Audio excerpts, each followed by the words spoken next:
So I have to say this is going to be one of my favorite introductions that I get to do during the conference, because I get reunited with Dr. Jared Scouron. He actually taught my ENT class. I don't know how well I did in the class, but since I'm a doctor, I guess I did okay.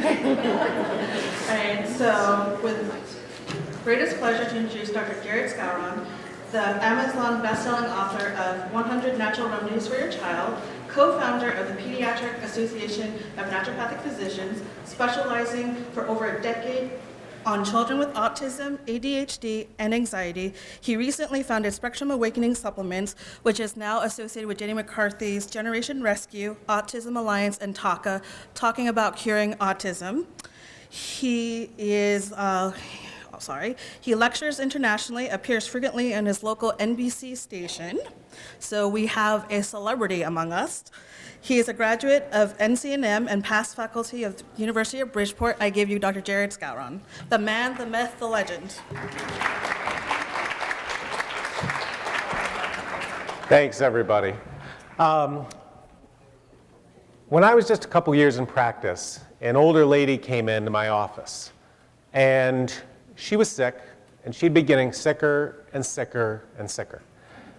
And she had done detoxes, she had done candida cleanses, she had gotten all the vitamins, and nothing worked. And so she came to me, we ran some blood work, and I said, I really don't want to tell you this, but you have cancer. And you know what she said? She said, thank you. Thank you for giving me an answer. Thank you for validating that I don't feel well. Because what she needed was a roadmap. She needed the truth of what was going on with her so she could get on the right track and get better. And so what we're going to talk about today is the genetics of mitochondrial disease. Because mitochondrial disease is affecting so many of our patients.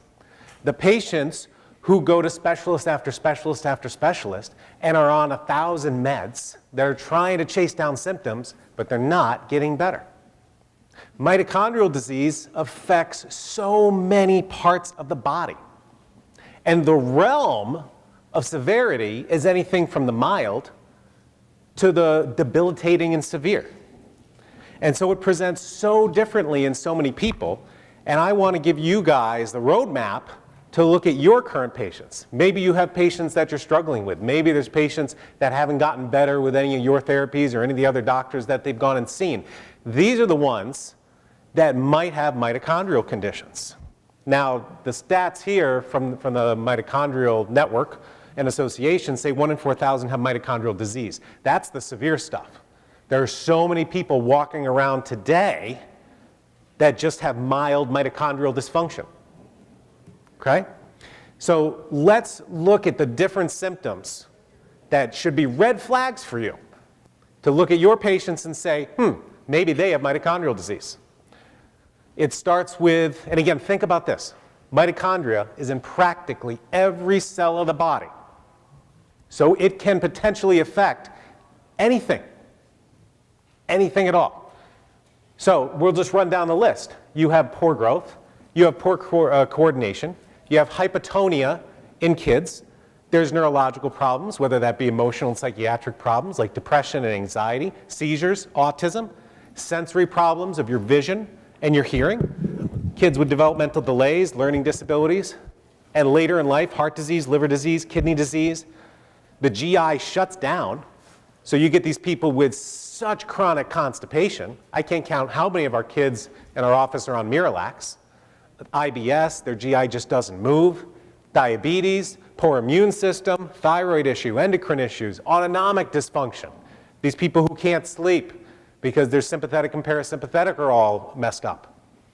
Other psychiatric changes that look like dementia and Alzheimer's, confusion, disorientation, memory loss. And because these symptoms affect so many different parts of our organ systems, this is where they're getting misdiagnosed. Because the gastroenterologist isn't worried about what the cardiologist does, that isn't worried about what the endocrinologist does. And so we have to be the ones to catch this. We have to be the ones to say, look, I've got to add all these things up together, and now we're going to go down that mitochondrial road of investigation. Okay? Mitochondrial disease is also totally unpredictable and erratic. You can be fine one day and horrible the next. You can be great for a week and horrible for a month. We're going to do 7 case studies today. One of them is a girl who is bedridden 2 months and then up 2 months. So 6 months of her year, she cannot get out of bed. And this is the up and down that occurs with mitochondrial disease and dysfunction. All right, this is my favorite picture. I put it in every lecture. This is the Opus tree of disease from Lindlar's Fundamentals of Naturopathic Therapeutics, where our metaphor of the tree, all the branches of the tree are different diseases. Today is going to be mitochondrial disease. The trunk of the tree, it's our body. And what causes the tree to grow disease? Lowered vitality, lowered vis, abnormal composition of blood or lymph, and accumulation of morbid matter and poisons in the system. And nothing could be more naturopathic than this. Your genetics, your nutrition, and your toxins are creating your disease. And mitochondrial dysfunction is primarily genetic. Okay? Now, Lindlar was a very religious guy, and the roots of this tree come from ignorance and indifference, a lack of self-control and self-indulgence, and me stealing a couple drink tickets last night at the Speakeasy. And I paid the price. I paid the price. But if I slur, just please, be patient. So when we look at mitochondrial dysfunction, it is primarily genetic. Now, it is affected, of course, by poor food and toxins and epigenetics and everything that we worry about when we help a patient's lifestyle. But we really need to get into the DNA of this. So let's do 7 of the patients from my office. Okay? This is Sharon. Sharon's a regular lady. She's 46 years old. She's married. She has a daughter. She's an APRN. She has a successful practice. Okay? A seemingly regular, normal person. But she is sick. And she can get by, and she can palliate herself, but she's got to get through every day. And this is an example of mild mitochondrial dysfunction. What does she have? She has recurrent interstitial cystitis. Okay? She has aches and pains that she can't explain.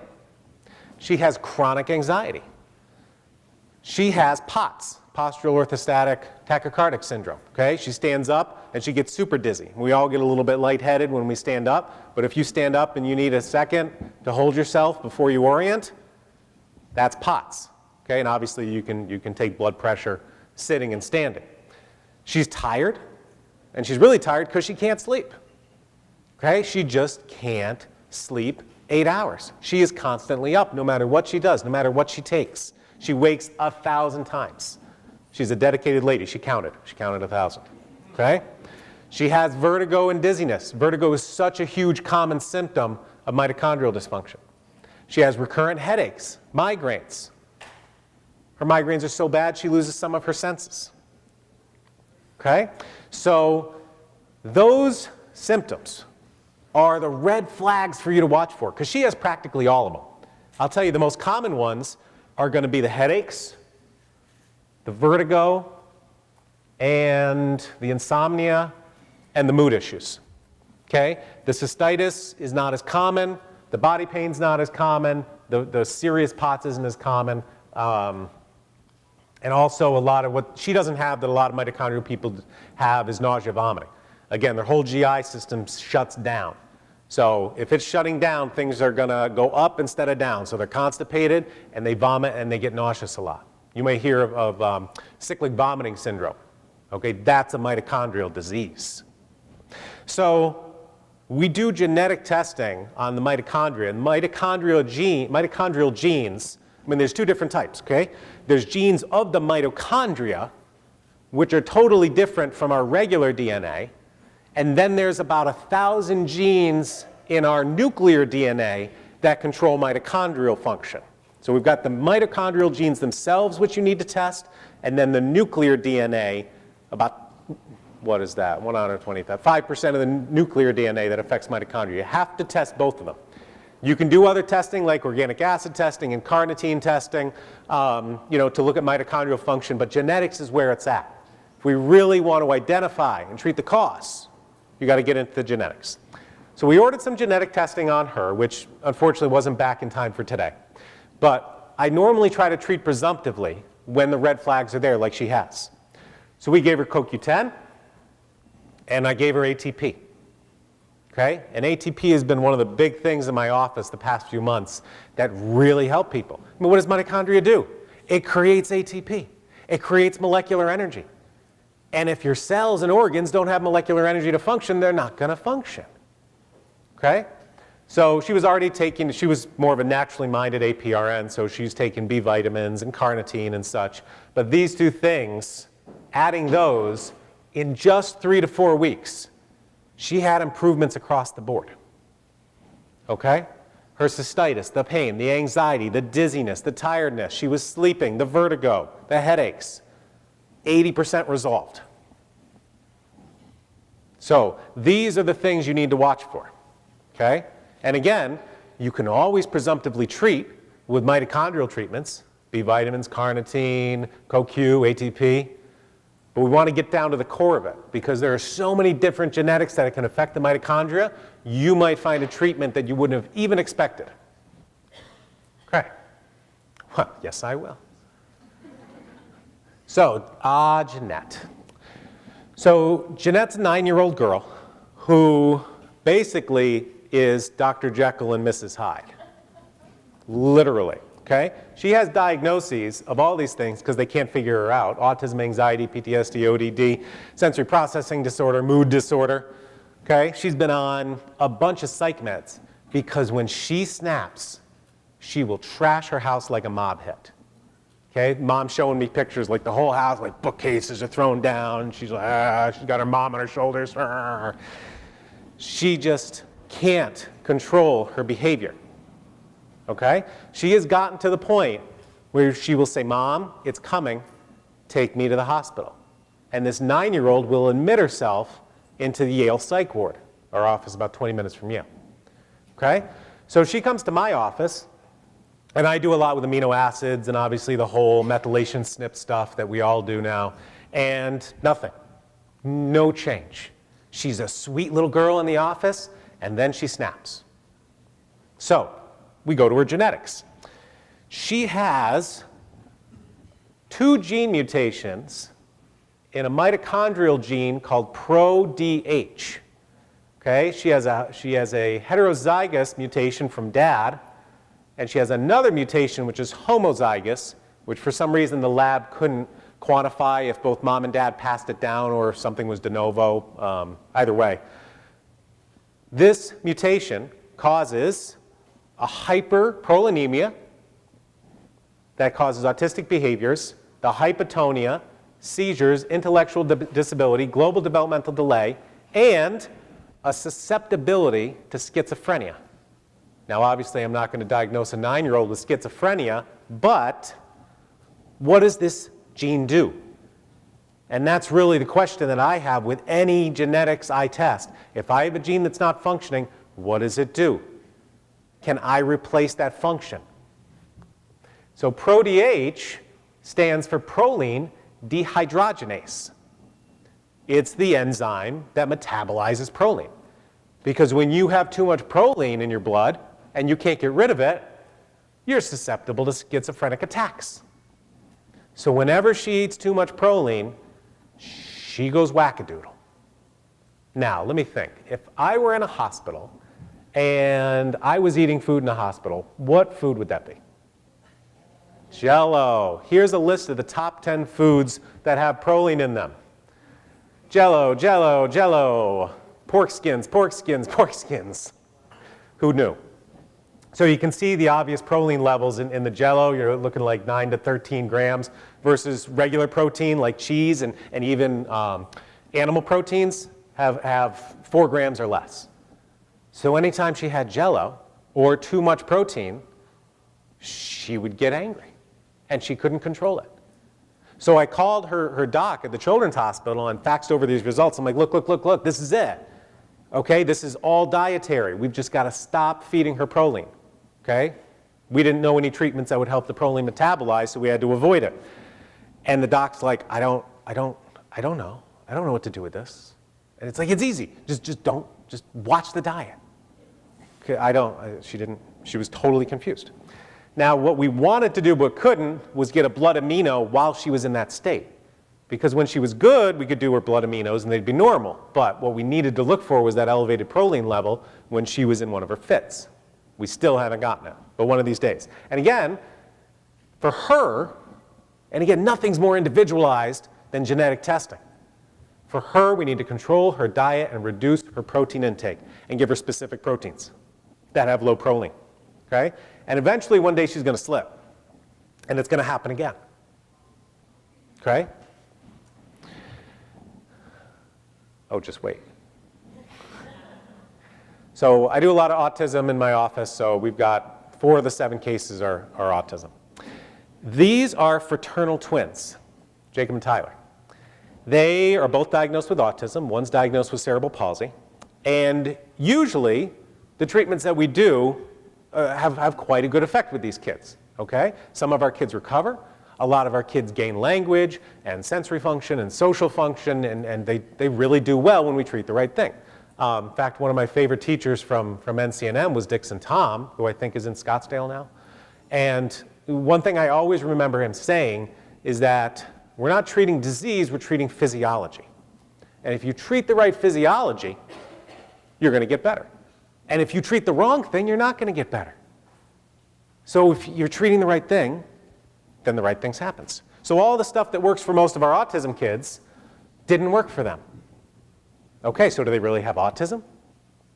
And that's kind of tough. Autism is a subjective diagnosis.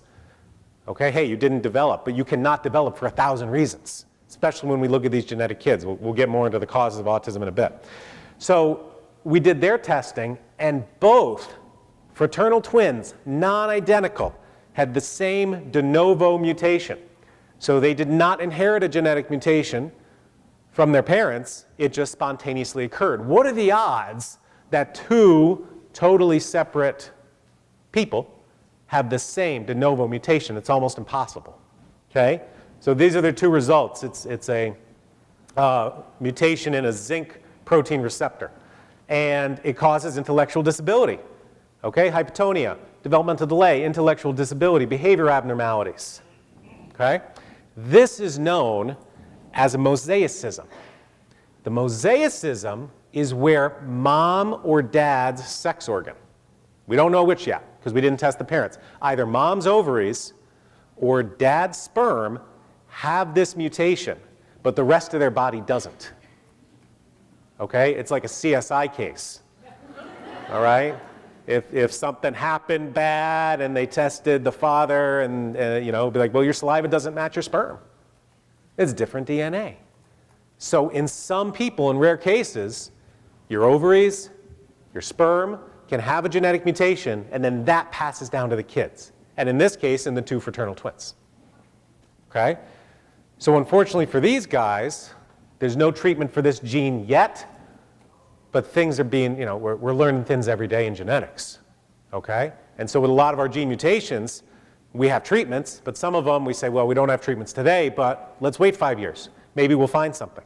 But we've got to do a lot of genetic counseling. If these boys grow up and want to have kids, they've got 50-50 odds of passing this down. So there's a lot of this genetic counseling we do in our office. And obviously, I've got a 5-year-old in there, and parents aren't thinking about their grandchildren, but it needs to be done. All right. Next, this is the one I alluded to before. This is Kaylin. So Kaylin was really sick. She's 21 or 22 now. She came into my office about 7-8 years ago, and she had already come in with a diagnosis of mitochondrial disease.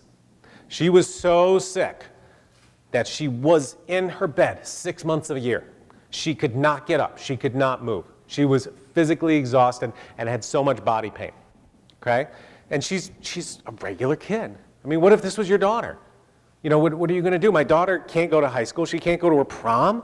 Well, she's missing all those important things of life. Now, she'd gone to Cleveland Clinic and NYU and Mayo and all the big mito universities, and she got her diagnosis, but they didn't figure out what kind of mitochondrial disease she had. They just said, okay, this is mito, and they do the regular mito treatments that we do. Okay, they do the IV B vitamins and carnitine and you know, the different pushes that we all use. And it worked for her sometimes, but not other times. So she would ebb and flow. Like she would get better for a couple years and then she would go and it would happen again. Okay? And she was just exhausted. She also had a lot of bowel dysmotility. I mean, she would be so impacted for weeks, she'd have to go in and get cleaned out. So we did her genetics. Her genetics came up with a mutation in GLA.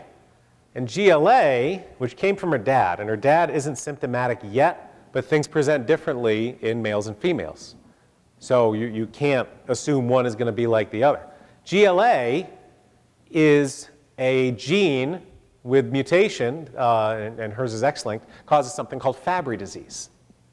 Fabry disease is a mutation of the gene that creates the enzyme alpha-galactosidase. Alpha-galactosidase is the enzyme that cleaves proteins from sugars. Okay? Learn new things every day. I didn't know proteins had sugars. Evidently, proteins have sugars. So alpha-galactosidase cleaves that. And when your body can't do it, then you can't process the protein in those sugars. And all of a sudden, you have this horrible deficiency in fuel that your body needs. So this is classified as a lysosomal storage disease because it primarily affects the lysosomes. But she's going to have kidney disease, heart disease, the whole body pain, the whole fatigue, unless we really capture this. And again, because she was heterozygous, this was actually a mild presentation. People with full-blown Fabry disease and full-blown lysosomal storage diseases are really sick. They're in the hospital for a long, long, long time. Okay? And so we couldn't really get the diagnosis on her because she was heterozygous, and any of the enzyme tests that we did weren't out of range. So all of these lysosomal geneticist specialists wouldn't diagnose her. Okay? But everything matched. And so what do you do if you can't make alpha-galactosidase? Well, you take alpha-galactosidase. And luckily, there's a pharmaceutical, alpha-galactosidase, that they make IV, which she could get once a month. But without that diagnosis, insurance wasn't going to pay. Because it was, I don't know, $200,000 a month. True story. So without the diagnosis, she's not going to get that insurance coverage for it. All right? So luckily, there is an oral alpha-galactosidase enzyme that you can take. As soon as she started taking it, she gets out of bed. She's walking her dog. She's going back to school. She graduates high school. She's in college. She's got a part-time job. And she's back living her life again. Okay, now, does anybody know what over-the-counter popular enzyme is Beano? Beano is oral alpha-galactosidase. Take your Beano and there'll be no more Fabry disease. So yes, the same enzyme that digests legumes also cleaves proteins and sugars and is viable for treatment for this. I don't know if Beano knows this. I think we should inform them. I need 10% of this when I tell them. I think they've got a new market. I'm awake and not gassy. It's wonderful. All right. So let's go into our last three cases are three different cases of autism. Now, let me just kind of stop here and break down autism into two categories. There's regressive autism, which is the more common one, probably 90–95% of kids, where they're developing, they're starting to talk, they're starting to walk, and then at 12 to 18 months, bam, they regress. And they stop talking, and they have bowel issues, and you know, that's the regressive autism, because they were developing and then they stopped. Then there's the non-regressive type. The non-regressive type of autism is when they just don't develop fast enough, okay? Their language is slow, their walking is slow, their eye contact is slow, everything is slow, okay? These non-regressive autism types normally have a serious gene mutation. The regressive autism types, which are the most common ones, we'll get into at the end, the whole battery of things about them. So here comes the question, what are you treating? Are we treating autism? Are we treating something else? And there's a whole menagerie of issues that come in when we talk about insurance. So we'll start with Nick. Nick's a 10-year-old male, and he's pretty severe enough that the parents put him into a medical home.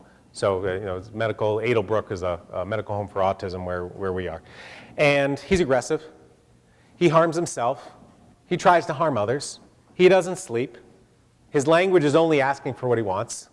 Okay, water, cookies, double Jack on the rocks.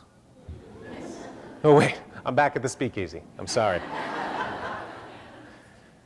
And so a lot of sensory issues, as most kids on the spectrum has. And he bites himself because it feels good. And when you look at these kids on the spectrum, why do they do what they do? They do what they do because it feels good. Why do they flap? Okay? Why do they hurt themselves? We've got a fair number of kids who are neurotypical kids, but they cut themselves, they harm themselves, and they do it because it feels good. They don't feel without doing something extreme to themselves. He's on a bunch of meds, and they're always changing. He also was born with a large head, undescended testicles, smaller than average penis size, abnormal and dysmorphic facies. And he went to the endocrinologist for some reason, and he has low LH and FSH. Okay? So when you look, and here's a picture of Nick. So this is Nick. When you look at kids, if something just doesn't look right, it's hard to describe, or I have a hard time describing these things that I know aren't common, but it's hard to put words to those things. These are the things, and these are the kids that have dysmorphic facial features and other dysmorphic features. I've got this kid in my office that doesn't have a PIP knuckle joint. So the only place he can bend his fingers is at the distal phalange, so he grabs things like this. Okay? So a lot of these kids with real genetic mutations that are severe have some dysmorphic or abnormal anatomy. And so if you look at Nick here, this part of his nose between his eyes is really projected forward. Okay? This part of his ear on the side, it's hard to see in this picture, is really far back. It's like somebody pulled him back like this. Okay? And so these are some dysmorphic features. He might even have a jaw that's a little bit recessed. These are the features that you want to look at and say, I'm going to do some testing on you. Okay? And again, I just want to give you the red flags for testing. Okay? Whether it's Sharon, the APRN, with all of these symptoms, but she's living life, or it's this 10-year-old who's going to be in a medical home for the rest of his life unless we get a good diagnosis and treatment. Okay? So we did our standard things. We did our aminos, we did methylfolate, we did ATP. Helped with his behavior a little, he didn't hurt himself as often, but again, if things aren't improving, you're really treating the right condition. So his genetics came back, and he has a condition of something called charge syndrome. And even though he inherited this from mom, and mom's not symptomatic, things present differently in boys and girls. Okay? You've got to match the mutation with the phenotype. Does it make a match? We all have mutations. Okay? There's 1,000 different mutations that we all have, but do they match our phenotype? Okay? Or are we just carriers for these things? All right? I'm a carrier for hemochromatosis. Not affected, not part of my phenotype. Okay? So in addition to the autism and the short stature, he's got so many of these conditions, or they'll eventually occur. Abnormality of the inner ear, the intellectual disability, he's going to have kidney problems. He's already got the endocrine problems in his pituitary. His MRI came back fine.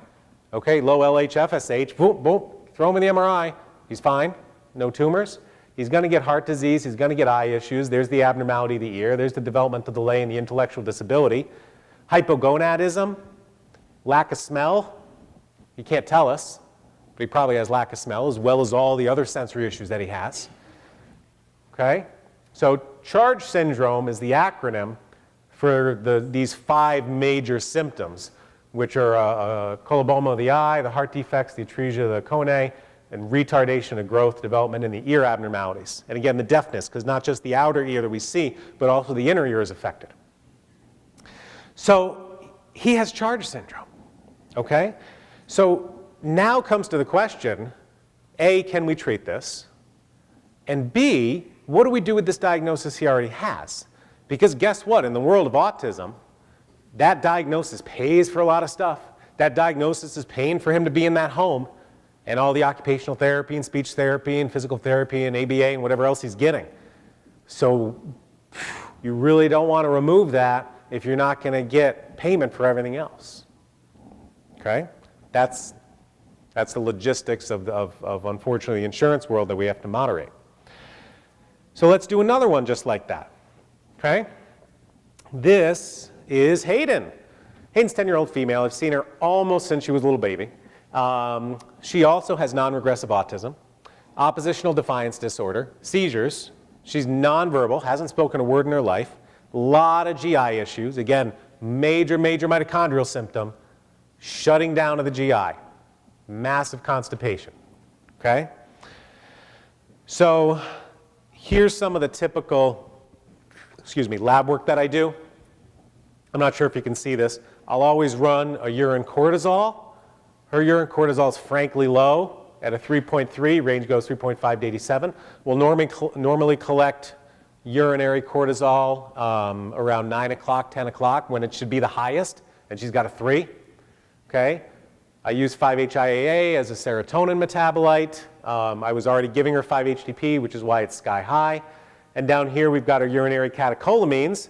Her adrenaline's low, as is with a lot of these kids, and her dopamine's frankly low. So even though we did all of the methylfolate and phenylalanine and methyl Bs and all the aminos to move these brain chemistry, I like to use a lot of licorice or adrenal glandulars to increase cortisol with these kids, which really helps their temper. If you've got kids with temper tantrums, the family's walking on eggshells, check that cortisol. It's usually going to be low. I use the metaphor of a dynamite fuse, okay? I've got a dynamite fuse. I've got a nice long dynamite fuse. I've got a nice high cortisol. Sure takes a lot before I explode. But if I've got a tiny little fuse, a tiny little cortisol, tick, tick, boom. Okay? Only one little thing. So we boost these cortisol levels up. These kids can handle transitions and anxiety. I'm like, I'm taking your iPad. Okay. All right. Hey, Jared, Patriots are on. We're turning it off. No, we're not. Sorry, can't tell Patriots joke in Arizona. What's that? I'll save that for New England. Anyway, so everything we did with Hayden was palliative. All right, we got her bowels moving. Okay, we helped a little bit with her mood. Didn't move anything in her speech. Her speech didn't change at all. One of the best things we use for autistic kids with language is 5-HTP. Some reason, don't know why, we increase their serotonin and they start talking. I had a 16-year-old girl, wouldn't say a word, gave her 100, 200 milligrams 5-HTP before bed. She wouldn't stop talking. Mom's like, why did I do speech therapy for 10 years? Anyway, Hayden wasn't improving. So again, if you're not improving, what are you not treating right?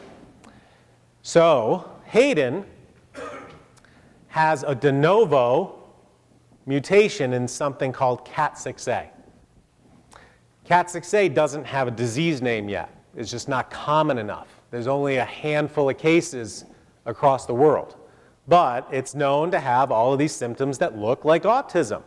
Intellectual disability, absent speech, dysmorphic faces, the dystonia, the poor growth, seizures, microcephaly, developmental delay, feeding difficulties. You can see why so many of these gene mutations will get a diagnosis of autism, because our diagnosis is subjective. Now, right now, there's no treatment for CAT6A, but hopefully someday we will. We figured it out. Okay, we have the answer, we have the validation, we have the roadmap. It's not complete yet, but one day, hopefully, we'll get there. What we do know about CAT6A, at least for the family, is it has to do with DNA transcription. So whenever she's making little cookbook recipes and Xeroxing them from her DNA, it's the code's getting messed up. And so her mental retardation, again, below average intellect, impairments in adaptive behavior, intellectual disabilities, the dysmorphic features, yada, yada. So here's a picture of Hayden. And again, what can we see that just isn't like your standard kid, okay? And for her, again, like Nick, she's got a small head. Hard to tell, she's a small kid in general. But that bridge of the nose is really projected forward. I don't want to give too much weight to that. We've had 2 cases with that. It's not always the case, but that projected nose. Funny story about this. I'm talking to the mom and trying to convince her, hey, can I please take a picture? Because I want to go talk in Arizona and show people a picture. She's like, well, okay. So I turn around, and Hayden is mid-dookie right now, okay? So the open mouth just might be because she's feeling good. I've got the same look myself. So again, what does the future hold for her? Maybe we'll find a treatment, maybe we won't. Maybe we'll still be palliating like we have been the past 8 years. And maybe one day there will be a treatment. But again, do you want to change the diagnosis? Probably not, because you want all those things paid for. I was. For you NCNMers, I was probably at Lair Hill getting breakfast. All right, last case. We're going to talk about regressive autism. And again, regressive autism is 90 to 95% of autism cases. So I'm going to use this kid Andy as an example. He's a 6-year-old male. And again, the difference is his delays weren't from birth. He developed and then he regressed in between to 12 to 18 months. And this stuff does really well with naturopathic therapy. Okay? The nutrition, the GI work, the amino acids, the mitochondrial stuff, the ATP, it works. All right? But everybody's got a different reason for their regression. And it's usually in the mitochondria. So his mitochondrial testing came back with a gene mutation in ACADs. Now and his is homozygous. Now we all know ACADs, it's the hangry gene. Now I want to take a survey. How many people get really hangry? All right, so keep your hands up. All right, we're probably looking at 10%. Keep them up. Now, you. Former students.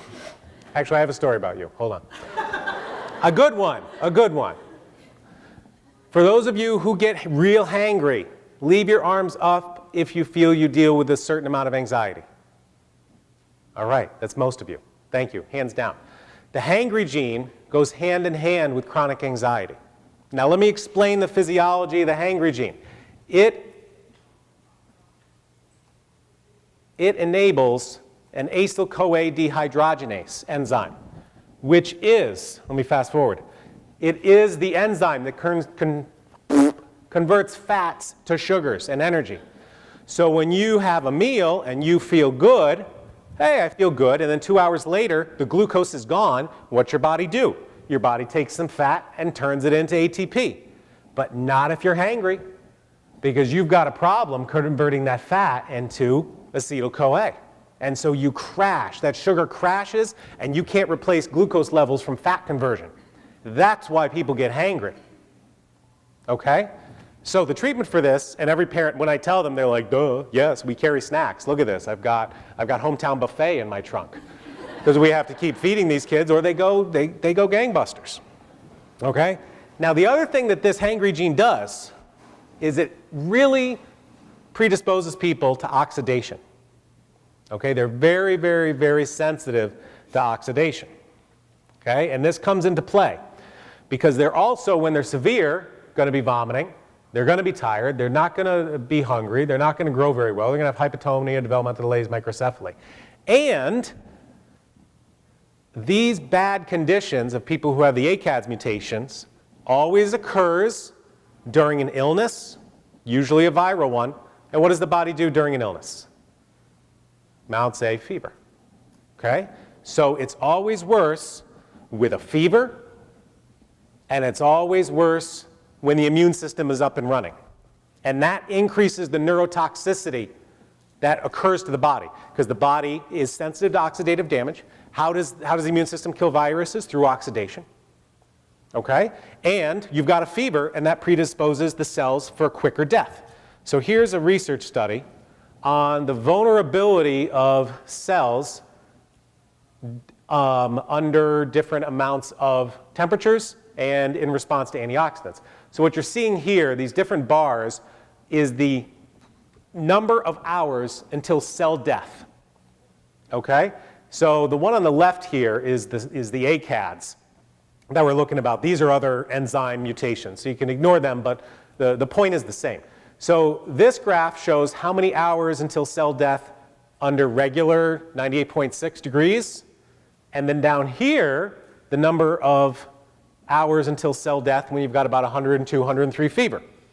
All right, so you've got 43 hours until cell death, and then you have 18 hours until cell death. So the neurotoxicity is much faster with people with this mutation when you have a fever. And this is with people who have sugar, and then this is with no sugar. So after 2 hours, you don't eat, and you're not converting fat into sugar. Now cell death occurs faster. So if you have sugar, your cells live 43 hours, and then 30 with no sugar. Add on a fever, you have 18 hours, and down here, 13 hours. So cell death is incredibly fast. How did my time go so fast? So let's put all these pieces together. I've got a 12 to 18th month old child. I want to give them an immune reaction. What am I going to do to them? Give them a vaccine, okay? Let's prevent disease. Let's give a vaccine. All right, the immune system's running. Antibodies are going. I get a little fever. Okay, everything is running right as rain. Now what happens when you have the fever after a vaccine? What do the parents give? Tylenol. You told me this how many years ago and I didn't believe you. You may not remember. So this study just came out 2 months ago, and I think it wraps it all together. This is the study that wraps up oxidative stress, inflammation, and Tylenol exposure that causes autism. Who would publish such a study? Let me read the fine print. Oh, Harvard and Duke.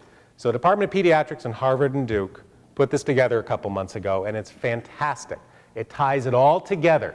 The inflammation, the genetics, the oxidation, and then the Tylenol. The triad of a vaccine, Tylenol, and genetic predisposition in so many of these kids causes autism.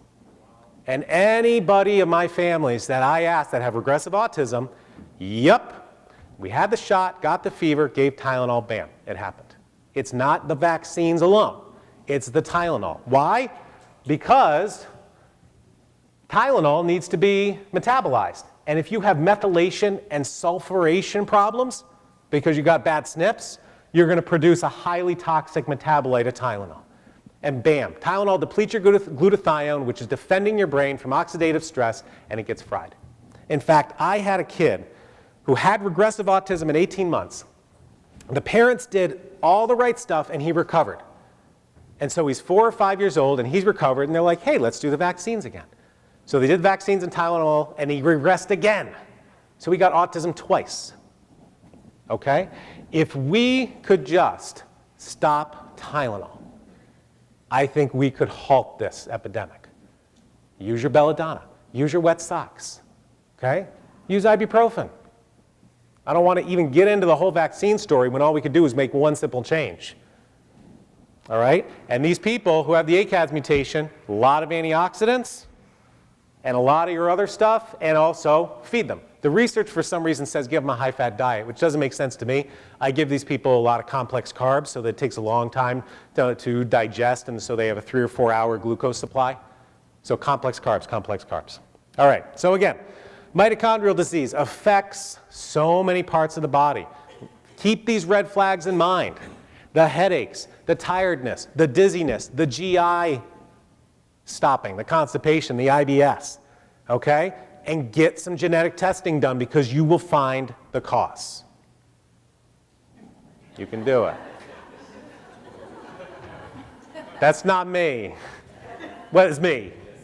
It's me, but that's not my hair. This is, thanks to Natural Partners, they've got this headband with mullet. Never catch me with a mullet. Okay, thank you. Questions?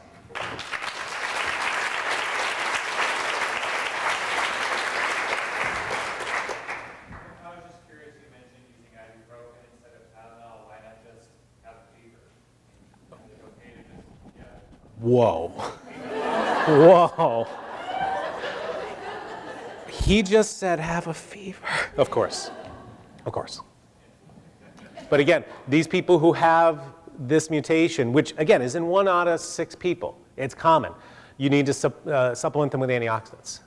Glutathione and cysteine and vitamin C and whatever. In the first case with that girl who started treating in her teenager, Yes. she was 21, Yep. did her symptoms completely go away 100%? Was there 100% symptomatic improvement, or what was it like? All right, great question. So the girl with Fabry disease, it depends if she sticks to her treatments. So if she sticks to her treatment, she's good. She can lead a normal life. All right, she's got a part-time job. She takes college courses. She's good. She slips, she's tired. She spends a few days in bed, and she's like, "Oops, got to take my supplements." And again, when you have something genetic, you may have to take something for life. In the back, I'm going to bounce around. All right, so the lab that you see in my slides is a lab called Cortigen, who 2 weeks ago just went out of business. I know. The geneticist at Yale said they were the Cadillac of genetic labs. They were wonderful. Their interpretation, it's really the interpretation that really does it. Insurance is just paying less and less and less and less for these things, and it's tough for genetic labs to do it. So right now we're going back and forth between a lab called GeneDx, which has been around for a long time, and another one called Lineagen, which is kind of new on the scene. There are probably others that do good testing, and it's not just the testing, it's the interpretation. Because when labs are getting insurance money for this genetic testing because it's so expensive, they have to adhere to guidelines set up by the smart genetic people. And so if you have something serious like this girl with Fabry disease, you'll catch it, okay? But if you have something mild, it's going to slip through the cracks because they're not going to give you that gene and say this gene matches your phenotype. It's only the serious ones that'll get pulled out because they've got these strict classification rules they need to adhere to. So it's all about the interpretation. So with these labs now that I'm using, I'm like, I want the raw data. And they're like, you're not a geneticist, you're a naturopath. You don't understand. I'm like, just give it to me. So, all right, other questions? Well, there were like 20 hands. Is there any evidence that the same kind of thing can happen to an adult who, for whatever reason, spikes the fever and they give them Tylenol and they end up with some kind of neurological dysfunction? I don't know. So the question is, that's a great question, and I don't know. Do we have any kind of research or conditions of vaccine injuries in adults? And, we do see vaccine injuries in adults, especially when we look at teenagers and Gardasil. But how many, and there are, Guillain-Barré. Guillain-Barré is a great example. I don't think it happens as often, but again, adults aren't I'm going to use the word assaulted, but they're not taking as many shots as the kids. So, yeah.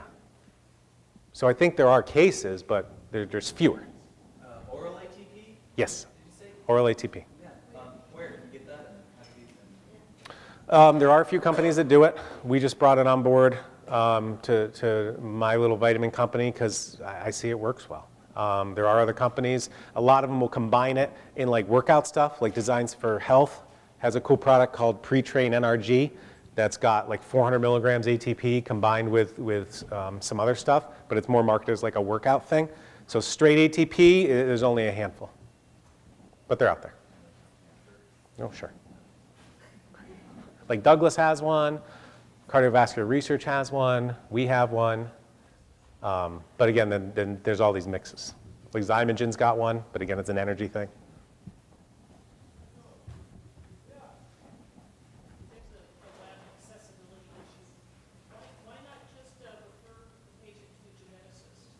Awesome question. Why not just refer a patient to a geneticist? Because geneticists are very black and white, okay? Most geneticists say you have a genetic condition or you don't. There is no gray area. And so, in my opinion, your genes are your cookbook. They're your recipe. They make who you are. And so, take the first patient, the APRN. She's not sick. A geneticist would say, you're not sick, you're fine. Go take some Zoloft. Get out of my office. You don't have a genetic disease, okay? She has mild mitochondrial dysfunction, which for her affects her quality of life. So, and even, take the high school girl with Fabry. Even real geneticists wouldn't diagnose her when everything lined up because she wasn't homozygous. And so we do refer our really bad cases to geneticists. I'll see some things, I'm like, this is way out of my league. Go see a geneticist for this. But again, we're going to run the same labs as they do. And most geneticists run fewer labs. Geneticists are so smart. They can look at somebody and be like, yeah, you've got the CAT6A mutation. We'll test that one mutation. While we're doing more broad and whole exome analysis. Was there another at that? Yeah. Hey. Are you aware of anyone in the industry that's doing anything with trying to reverse the gene mutation in the first place? I'm not. So somebody asked, can we reverse the gene mutation? I don't know, but that'd be cool. Be really cool in the back. So you're saying chronic constipation could be a very good symptom for mitochondrial disease when a child or for some of us adults are walking in the door with lifelong chronic constipation, see it is a mitochondrial disease. Can you give a brief summary of your treatment in that regard, and do you tend to see then that chronic constipation alleviated? All right, so question is, if you've got chronic constipation, is it a mitochondrial problem? Is the etiology of the constipation mitochondrial or not? First off, are there other mitochondrial symptoms? Do I have migraines? Do I have anxiety? Do I have dizziness? Again, those are the common ones. Do I have unexplained fatigue and insomnia and body aches? Maybe, maybe not. You can go right away to shotgun B vitamins, CoQ10, ATP, carnitine, see if it helps. And if it's mitochondrial in nature, it will. We'll give some of our constipation kids, they're on Miralax, we'll give them ATP, and like, oh, I'm pooping. Okay? If those treatments don't work, maybe it's some rare genetic mitochondrial thing, and you could do the testing, but probably not. Usually the treatments will work if it's mitochondrial in nature. Right, there was, yes. Yeah, I was thinking about mandated vaccines for kids that have some of these mutations. If we could just test these kids, and then if they're clear, then we can get the vaccine. If not, Right. So I don't want to get into a vaccine talk, but we are dealing with places that are mandating vaccines. And I would love somebody to put together a vaccine risk genetic panel. Okay? And I think that is only a few years in the making. But if you're worried, because there's a history of developmental delays, and I've got 3 cousins with autism, okay, red flags, space out your shots, no Tylenol, and lots of antioxidants. And that's the best odds that you've got to protect them. Or move. Do you feel like this study that just came out about Tylenol is going to help to promote people not using Tylenol?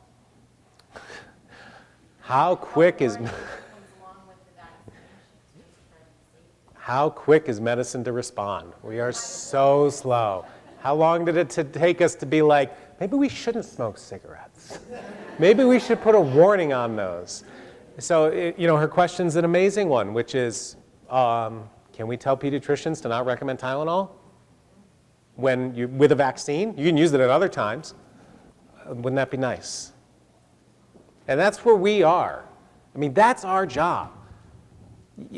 About 5 years ago, I interviewed John Weeks for our 25th anniversary video, and he said one thing that stuck in my mind.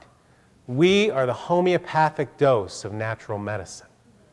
Okay, we are this small group that are making this huge change, ripple, through the country and the world. I mean, when I was at school, fish oil was still snake oil. And now everybody uses it. So it's going to take time.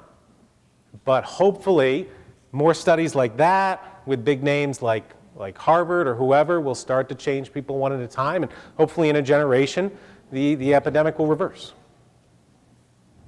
What about a more generalized approach to mitochondrial support with ATP, or what patient without being able to access a full genetic Right. profile? I would say if you've got if you've got half of those red flags, try a treatment for a month and see if they improve. Like the first patient, the APRN, I don't have her results back, but the treatments were working. So, you know, I would treat based on presentation first. I mean, this testing's so new. All right, one last question? The organic acid testing to assess mitochondrial function? Yes, so organic acid testing is a great way to assess mitochondrial function, as well as blood carnitine levels. There's some other tests out there. So we do those things. They are helpful in bad cases, but not all. And make sure if you're ordering organic acids, you get a quantitative level. Okay, if you're using any of the independent labs that do them, they're all doing quantitative, and it's great. If you're using regular labs, conventional labs, they will do the organic acid testing, but it has to be quantitative, not qualitative. Because if you get a qualitative, it's just going to be like negative, negative, negative, negative, negative. That really doesn't help you. So, all right. Thank you, everybody, for coming. Really appreciate your time.